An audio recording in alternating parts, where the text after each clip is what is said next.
YouTube channel. Hey everybody, welcome back to 10 Things They Don't Want You to Know, Conspiracies, Mysteries and Unsolved Crimes. Now I've just realised that this has like a texture. Let me try and get this on audio.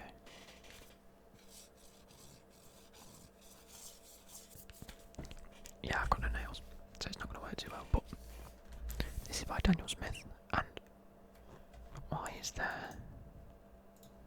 Let's go...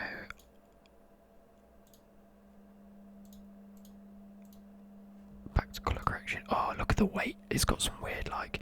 Can you see the lines like that, look? I don't know what that's about, but it only appears on the book. How very strange that is. I don't know. Anyway, so we have 100 Things They Don't Want You to Know, Conspiracies, Mysteries and Unsolved Crimes by Daniel Smith now. We've read the blurb before. Well, that's what that looks like. This colour correction's got it looking absolutely redonkulous. Look at that. Look at the vivid colours. Anyway, I've got my new setup so you can see it from up there. Up here. Look. And I can sit and read it and talk to you guys. So, let's take a look on the front page of what we haven't looked at yet. You know what? We've done the missing Nazi gold. I'm 100% sure we've done Lula Prince, but if we go back, we've got this MV Joy Eater, the Princess in the Tower, and Buster Crab missing in action. I don't think we've done any of those. In fact, I don't think we've done anything from here. So maybe start, I might go with 28, 29 and 30 and then do them three next. So it's page 75 to 80 we'll read, and then in the next episode we'll do 83 to 89. So was it 75 to 78? Jimmy Hoffa. There we go. So not him, ignore that, that is... Who's that? That's the disappearance of Judge Crater. I'm not sure if we've looked at that either. We're starting solely on this bit. Let me grab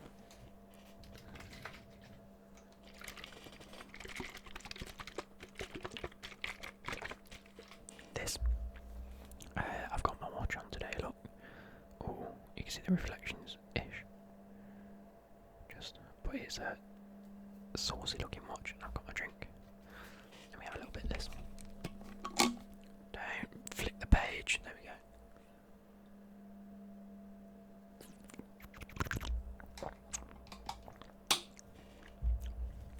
But anyway, you guys absolutely love these. So let's get into it. Jimmy Hoffa. What happened to America's most famous union boss? Oh, that's a little bit intriguing. Let's go like that. There we go. When it happened, July 1975. So, on the 30th of July 1975, arguably the most powerful union leader that the United States had ever seen, went missing from the car park of the Macus Red Fox restaurant in a well-to-do suburb of Detroit, so it was in a nice area. It is believed that he was scheduled to meet with two prominent gangsters, but Hoffa was never seen again. The murky details of his life and speculation as to the nature of its end have fascinated ever since. So this is how he disappeared. Born on the 14th of February 1913 in a town of Brazil, Indiana. The town of Brazil. It's his country, mate. If you've seen the recent, well, not recent, because I don't know when this is going out, but the Sidemen video where they go, Dubai's in Europe, London's a city, everything is wrong. Yeah, anyway. In the town of Brazil, Indiana, Jimmy Hoffa left school when he was aged 14. He began working for a local grocer, barely scraping a living wage and labouring under unacceptable conditions. Refusing to accept his lot, he set about organising his fellow workers in a bid to assert their rights. His colleagues, many of them much older than Hoffa, were soon impressed by his passionate campaigning.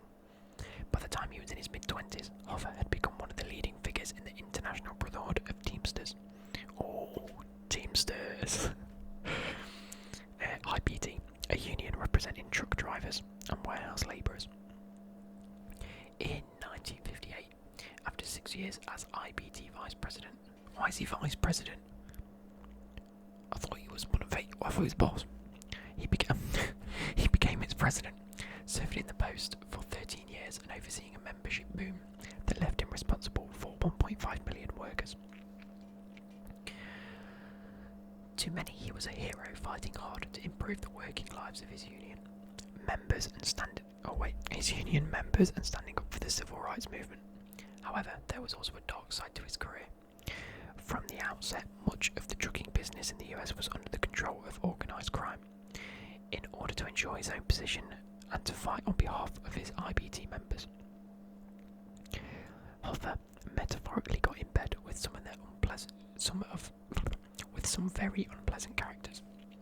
Unsurprisingly, he also made powerful enemies who yearned to bring him down when John F. Kennedy entered the White House in 1960. Oh no, missed the full stop there, didn't I? When John F. Kennedy entered the White House in 1960, he appointed his brother Bobby as Attorney General, with a remit to take on organised crime. Sure enough, having dodged several legal bullets in 1964, Hoffa was finally convicted on criminal charges relating to the attempted bribery of a grand juror. He received a prison sentence of 8 years.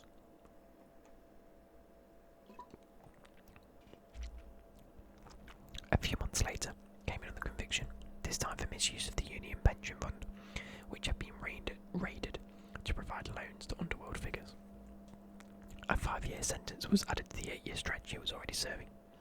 However, in late 1971, so that's him, President Richard Nixon reached an agreement that saw Hoffa freed from jail on condition that he stayed out of union activism until 1980.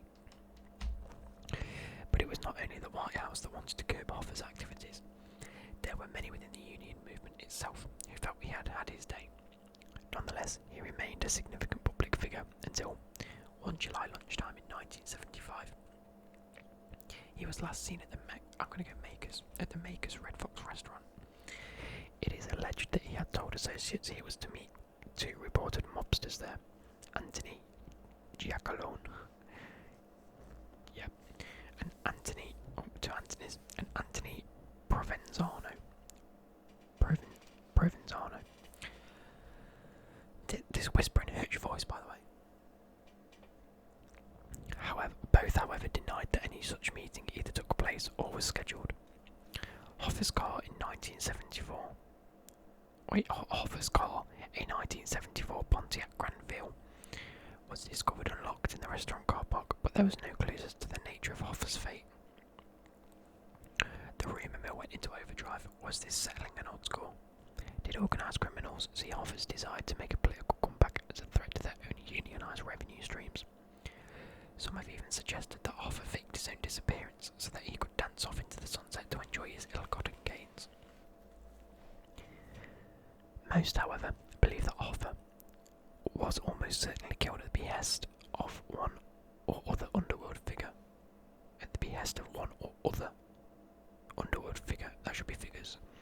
And so, 7 years to the day after his disappearance, he was legally declared dead. There have been several attempts over the years to recover his body, usually following some tip-off or other. But so far the search has proved fruitless. It has been alleged that his half-burnt body was concealed in a large oil drum that was stored in the boot of a car, subsequently compacted and sent to the Far East for scrap. Alternatively, in 2013, a source close to the ongoing investigation reported that Hoffa's body had been broken down into irrecoverable pieces in a wood chipper. Jimmy Hoffa was an abrasive and hugely decisive figure. Not decisive.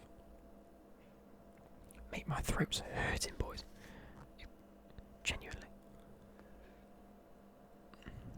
He was a man. Oh wait. Divisive figure. Oh, who lived dangerously and rubbed shoulders with many ruthless people.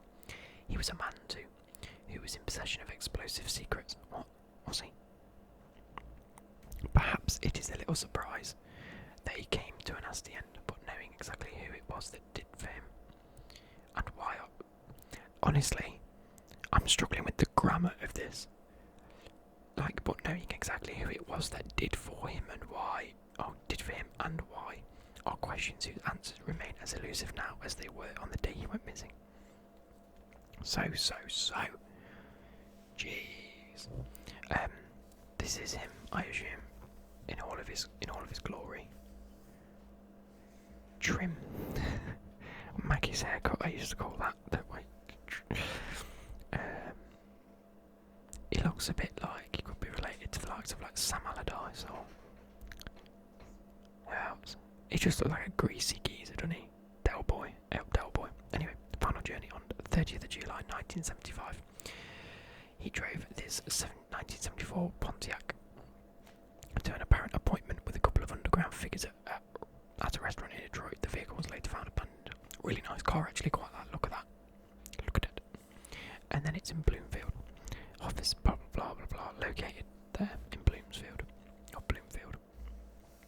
I reckon he was abducted and, like it suggests, I reckon he was taken by gang members and mobsters and just disposed of quite neatly. Obviously either well enough that no one could find out what actually happened, or organised in partnership with some political figures that wanted him gone, sort of thing. So I can see that happening. I mean, if he sided with the mobsters, then he got everything that was due to come. I mean, the thing is, the fact he took on political systems and the fact that poor working conditions and stuff like that, you'd think he had good morals, but he had to side with some mobsters. Why don't you just let go of the trucking business and just focus on everything else?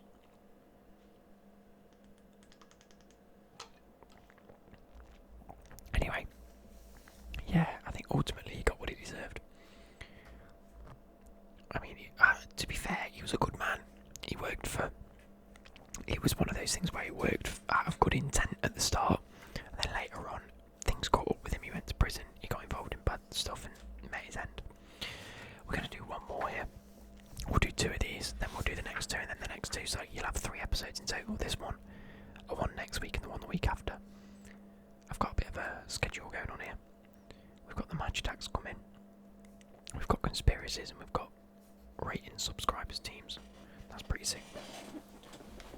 Let me change how I'm sitting because I'm not comfortable. So,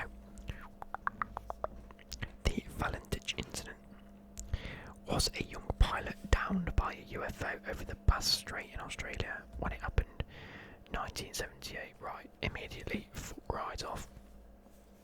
No, a UFO. I suppose though, I'm thinking aliens.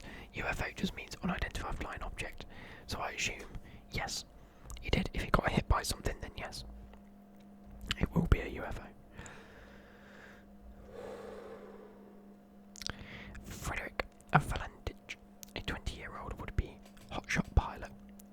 Wait, a 20-year-old would-be hotshot pilot was on a training flight in 1978 when he radioed to Melbourne Air Traffic Control to report an unidentified flying object speeding through the sky above him. Suddenly, all contact was lost, and no trace of Valentich was ever found. Was he the victim of an accident? Did he have a hand in his own fate, or were there third parties involved? Straight off the bat, I don't know why there would be anyone else involved in this. I mean, it seemed absurd that someone would try and kill a 20-year-old trainee pilot, but let's go. Valentich had some 150 hours of cockpit experience when he took off in in his Cessna aircraft on the 21st of October 1978. Just after 7 p.m, he reported a UFO about 300 metres, 1,000 feet above him, but the control tower found no traffic in that area. He described a shiny metallic craft with green light. He suspected its pilot was toying with him. Furthermore, the Cessna was displaying engine trouble. When asked to identify the other aircraft, he replied, "It isn't an aircraft, it is," and then his voice got out. A couple of minutes later, contact was lost altogether. Air traffic control reported hearing a metallic clanging sound, and then Valentich was gone. So he definitely hit something. Just depends what it is. Over 4 days, searchers scanned an area of 25,000 square kilometres. In 4 days, Jesus Christ, but found nothing. A Department of Transport investigation was unable to determine the cause of the disappearance, but said it was presumed fatal. UFOlogists seized on the incident. Here, surely, was proof of the attack from a hostile UFO. There was even speculation about alien abduction. Mate, honestly, he's probably just been hit something, and then he's gone down. I don't know what it is, to be fair, but it could be anything. And then he's died. He hasn't been abducted at all. But the fact that Valentich was himself a believer in UFOs, yep, of course he was. Raised a lot. No, he wasn't a believer in UFOs. He was a believer in aliens. Let's get that straight. There's a difference. Some observers pondered whether he had staged the episode, a thesis that became less likely after wreckage found in the Bass Strait in 1983 was identified as a possible match for his plane. So, let's just take a quick look over here. We've got Australia here, Geelong, Melbourne, the Moorabbin Airport. The intended flight path was that. Why that? Why not that? That sounds like a bit of a stupid thing to do. Cape Otway, King Island Curry, Tasmania's down here in the Bass Strait. I assume it's just this. Whatever. So he was intending to go. Oh no, he was intending to go like that. Yeah, because it's going that way. And he lost contact there. Why was he heading that way? Why not just... I suppose if you've got to get straight to that airport, you probably go like that. You won't go. But there are flight paths, so... I suppose it depends on like what part of the sea you're allowed to go over. If you're only allowed to go over like part of the coast, then I don't know. I'm not a pilot, nor do I know about flight paths. Anyway. Suggestions that he was intent on suicide and determined to go out in style met with scepticism from friends and family. No, I don't think he killed himself, Jesus. That'd be a horrid way to go. Another theory was that he had simply become disorientated, perhaps inadvertently turning his plane upside down or going into a so-called graveyard spiral, so that the UFO was merely his Cessna's reflection on the water below. Well, it says it was above him.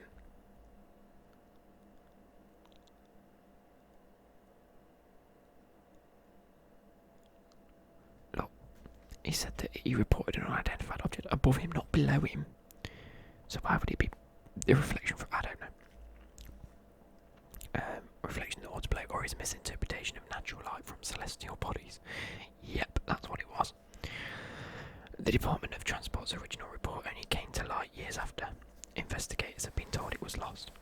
Was there a deliberate attempt to bury it? Intriguingly, it includes a suggestion that the Ministry of Defence should launch an inquiry into possible UFO involvement. Should Valentich be taken at his word after all? Oh, I hate ones like this because no one knows, and it's all just speculation city. My own personal opinion is there was something there that caused him to, I don't know, panic, or something did hit him. Maybe it was just a bird at the end of the day.